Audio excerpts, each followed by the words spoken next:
Petticoat ধোৱা মতা।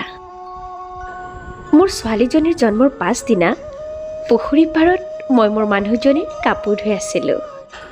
পদূলি শুঙা কেইটামানে তাকেই দেখি গাঁৱৰ বতাহত এটা খবৰ ৰাষ্ট্ৰ কৰিলে। মই মাইকীৰ পেটিকোট ধোৱা মতা। মই আচলতে পেটিকোট ধোৱা নাছিলোঁ। পেটিকোটত লাগি থকা মোৰ মানুহজনীৰ তেজহে ধুই আছিলোঁ। জীয়া তেজ, জীৱন মৰণৰ তেজ। স্বাধীনতাৰ ৭৭ বছৰ পাছতো আমি আচলতে গোলাম হৈয়ে থাকিলোঁ। নিজৰ সোঁ হাতখনেৰে বাওঁ হাতখন কাটি পেলালোঁ।